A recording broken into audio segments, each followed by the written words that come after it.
Hello and welcome to SGPN's The Daily Dog. I'm your host, Britton Hess. I'm here with my favorite Underdog fantasy pick and plays for February 17th, 2025. It is Monday. Time to make some money on Underdog with some picks. If you're new to Underdog Fantasy, sign up promo code DailyDog, DAILYDOG at UnderdogFantasy.com or on the Underdog Fantasy app. That's promo code DailyDog, one word, 50% deposit match bonus worth up to $1,000. And I also got to say, Underdog is great because they don't only give promos to the new members. When I logged into the app this morning, there was a 50% deposit match bonus available for me. I think it was up to $100, $200 on there, gives you $100 extra to play with. So if you haven't opened your app yet today, check it out because you might be getting a little bonus there. If you want to play some of these picks or enter some of my lineups, feel free to do that and try to get ahead of the curve with some free bonus money to play on Underdog with the deposit match bonus they have available for existing members. And as I said before, 50% deposit match bonus for the new members with promo code DailyDog, DAILYDOG. All right. The menu is a bit limited today because obviously the NBA and the NHL are still on the All-Star breaks. Well, it's not the All-Star break for the NHL, Four Nations Faceoff. I do have an entry for the Four Nations Faceoff today. I also have one college basketball entry, 2 tennis entries, and then 1 long shot lotto. So, not quite as many entries as we generally have on this show, but I don't want to just throw crap out there because I can. I want to actually try to put together entries that I think have a really good shot at winning and making some money for the people who listen and follow this show. So I'm starting out with Four Nations Face-Off.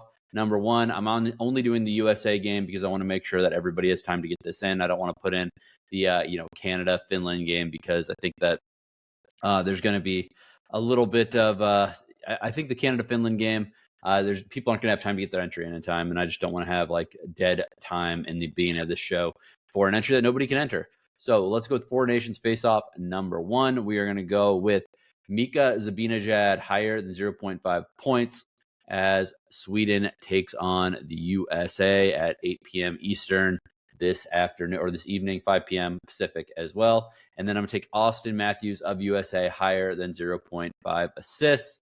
I think USA is going to be very live to lose this game, I should say. So Sweden is going to be very live to win it. They are the underdogs. The thing is, USA has already clinched their spot in the next round. I think that has to play a factor here. I don't know how much injury risk, how hard all the USA players are going to be going. That being said, Auston Matthews is on a very powerful line. Very high likelihood he gets a helper here because I think even if USA doesn't win this game, I think that they're still going to score some goals, 2 to 3 goals here. If they get 3 goals, Auston Matthews is definitely going to have a helper. And then Mika Zibanejad, obviously just a great scorer, one of the leaders of Sweden offensively. And I think USA defense is not going to be quite as stout as it had been. So Mika Zibanejad higher than half a point, get a goal or an assist there, and all is well in the world for our Four Nations face-off entry number 1. That is a 3.06x entry with Mika Zibanejad higher than 0.5 points and Auston Matthews higher than 0.5 assists. All right, college basketball number 1. A little bit conservative here, but at the end of the day, it's not about just getting the big number. The big multiplier. It's about trying to find an entry that you think is going to win. I think Cooper Flagg is going to have higher than 1.5 3-pointers made against Virginia. I think that, I think that UVA maybe has been playing a little bit better lately, but Duke has been crushing opponents lately. Cooper Flagg's been crushing opponents lately. He's been really solid on his last couple road games. He only had 18 points against Clemson, but prior to that, he's been in the 20s in his previous 2 away games. Cooper Flagg, obviously a very special player, going to be a lottery pick in the NBA draft. He's been hitting more. He's been taking a lot of volume with 3-pointers, so hitting higher than 1.5 here should be on the menu against UVA. Pairing that with Caleb Love of Arizona, lower than 17.5 points against Baylor. Simply put, Caleb Love has been having big games against bad teams and bad games against good teams. I don't think Baylor is an elite team or a great team by any stretch, but they are very solid and they're at home. I think Caleb Love might struggle here. He had 17 in his last game. Let's get lower than 17.5 points once again for Caleb Love. I think it's definitely going to be on the menu because I think that Baylor is going to be right in this game and potentially winning it. It's a tightly lined game, so it should be a close one, but lower scoring, I'm hoping, and I hope Caleb Love does not contribute much to that scoring. That's a 2.67x multiplier with Cooper Flagg higher than 1.5 3-pointers made and Caleb Love lower than 17.5 points. All right, we're going to go to tennis. We are going to go some overnight, some afternoon into the overnight section here. Just got to go with the games that are on the board that we think we have an edge in. So we're going to go with this afternoon. Thiago Monteiro, higher than 23 games played against Facundo Diaz-Acosta. Monteiro, lefty server in Brazil on clay. His favorite service, his best surface in his favorite country, his home country. Facundo Diaz-Acosta is a tough customer, though. He made massive strides last season, getting up into the top 100. I think he's number 275 right now. Monteiro, I think, is in the 60s, 50s, potentially in the rankings, but that doesn't really matter. I do expect this to go 3 sets, though. I think that Monteiro is going to play a long, tough match with Diaz-Acosta just because he's a tough customer, but I do ultimately expect Monteiro to get it done. Higher than 23 games played. We could also get there in 2 sets if we get some TBs involved. So let's go with Thiago Monteiro here, higher than 23 games played. And I guess you don't need tiebreakers involved. You could get 7-5, 7-5. So that is also on the menu to get higher than 23 games played. Then overnight, we're going to go with Stefanos Tsitsipas, lower than 0.5 sets lost. I am not a Tsitsipas lover. I don't really think that he's as good of a player as potentially his ranking. But he's going against Hamid Medvedev, who just played in a final. I think he's going to be a little worn out going into this matchup. So I think Tsitsipas is going to be able to capitalize on the more tired opponent who is having to travel to the Middle East for this tournament after playing in a final on Sunday. So Tsitsipas lower than 0.5 sets lost, 3.33x multiplier. Okay, next off to tennis number 2. We're going to get some women.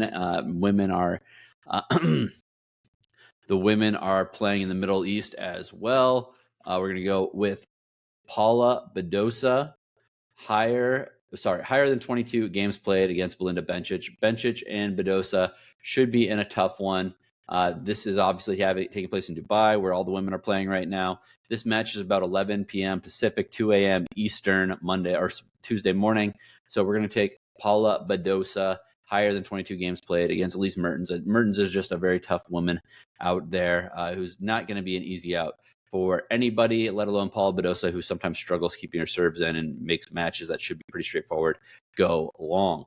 Number 2 on this slip is going to be Jasmine Paolini, lower than 0.5 sets lost. I think Paolini is going to beat Evelise in straight sets.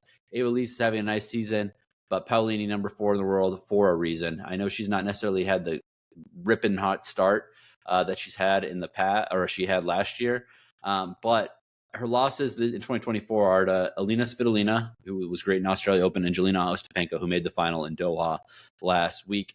Evelise has beat up on some lower level players. Paolini is not a lower level player. I think Paolini is going to get it done in straight sets here. So Badosa higher than 22 games played and Jasmine Paolini lower than 0.5 sets lost is a flat 3x multiplier. All right. Lotto number 1. We're going to go with Rickard Rakell of Sweden, higher than 0.5 goals. As I said, I don't know if the USA is going to be fully locked in here. I think there's going to be some goals on the board for Sweden. I think Rakell, you always are getting in an NHL season, you're getting a good price on Rakell. You can even a better price here on Rakell to have higher than 0.5 goals in this 4 nations face-off matchup. Then I'm going to go with Cooper Flagg, double dipping on Flagg, higher than 20.5 points. I think that Cooper Flagg is, I think that UVA is not going to have an answer for him. I know historically they've been fairly strong defensively, but I'm not really going to hold my breath waiting for that one. I'm going to take Cooper Flagg higher than 20.5 points because, again, he's been pretty good on the road. He shot fairly poorly against Clemson, and that's the one road game as of late that he hasn't gone over 20. But I don't think Virginia has the gas to slow him down enough here. Then we're going to go with Cooper. Then we're going to close this thing out with Daniil Medvedev, lower than 0.5 sets lost against Karen Khachanov. Both these men have not necessarily been in the greatest form. These 2 Russian men that are, obviously top 25 players, top 10 for Medvedev. But I think Khachanov, again, is just not really healthy this year. He hasn't really been able to put together a bunch of good matches in a row. I think Medvedev kind of was embarrassed in his last time out when he lost to Hamid Medvedev. He lost. He just had some terrible points there. There's some rumors about him match fixing and all that stuff. So I'm sure that's wearing on him because I don't think he's that type of guy. But I think he's going to lose lower than 0.5 sets. I think he's going to win straight sets versus countryman Karen Khachanov. So this Lotto entry number 1, Rickard Rakell higher than 0.5 goals, Cooper Flagg higher than 20.5 points, and Daniil Medvedev lower than 0.5 sets lost. 16.93x multiplier, or if you flex it, 8.46x / 2.71x flex. All right, that's all I got for you today. Thank you for listening. Let's make some money.